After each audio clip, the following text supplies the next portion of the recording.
So talking about the first part, global mindset, global competencies. Why this is important for me is, as I learned in the school, actually, when we talk about Professor Hofstede, who talks about the different aspects of global mindset. I think one which is very important to me is the power distance, which is where I grew up in the Netherlands, a very low figure, but coming to Asia, this is quite different, and this is something that I had to learn, but also which made me adjust and which made me learn more about the culture. So during my first years here, I didn't speak the language very well. I didn't understand some part of the culture, so I took it upon myself to learn the language, to speak Mandarin, and now to a certain point, up to 95%, my daily communication is in Mandarin Chinese, which helps me to understand more parts of the culture. So I think the power distance, the language, creates more opportunities for communication. And I think communication is the key to reduce or adjust in global situations, where mutual understanding, where respect creates the bridges to have a smooth cooperation. So I think having the cultural global competence creates more opportunity for business, for cooperation, which makes everything more smoothly. I think the cultural competences help you to avoid making mistakes, which is not necessarily something that go wrong, but will help you create added value if you do know about it, if you do understand more. So as I said, the language, the hierarchy, I think is something that really comes back to me in work, in daily, reporting back in my daily job, but also people reporting back to me, which is slightly different than something I was used to before I came here.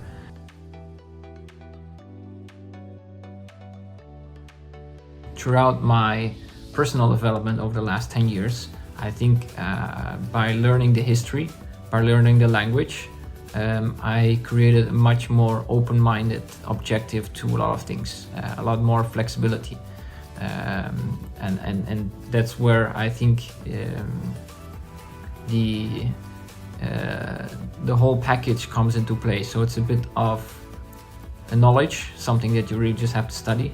What's the language, what's the culture, and what's the history. I think once you learn more about the history of a country, you can also know more about the present day. And I think it's something that perhaps Dutch people have the habit to, is to know people outside of the job, outside of the workplace. When you create a personal understanding for them, a personal relation with them, I think it's easier to understand each other in the workplace as well. Luckily in China, I think in Asia, people like to engage on a personal level as well. So you go out for dinner, for lunch, which create this opportunity. And once you get to know people, you have the knowledge, the skill, and get connected with them.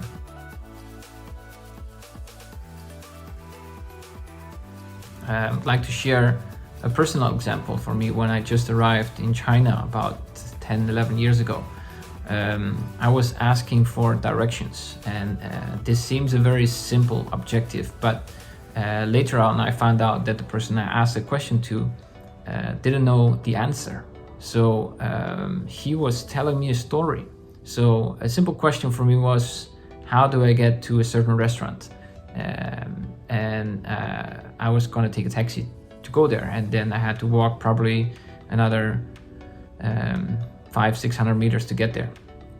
However, my colleague didn't know how to get to that place. So as you can imagine, 10-11 years ago, the internet, mobile phones, everything wasn't as developed as it is now. So he perhaps couldn't find it. And what for him was more important is to remain his face value, to remain the mutual understanding, the respect, and to avoid the embarrassment. So instead of trying to make a mistake or avoid making a mistake, he started telling me a story about his grandmother, who once went to another city, was looking for a place and couldn't find it, but ended up in another restaurant, which was also something she liked and she enjoyed very much. And there she had noodles, which were very tasteful.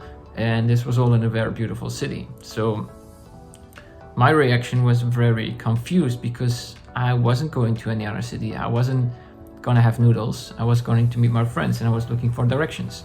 So later on I found out that as my colleague at the time didn't know the directions, it was more convenient for him to come up with a story about travel than to perhaps create a situation of embarrassment by not having the correct direction for me.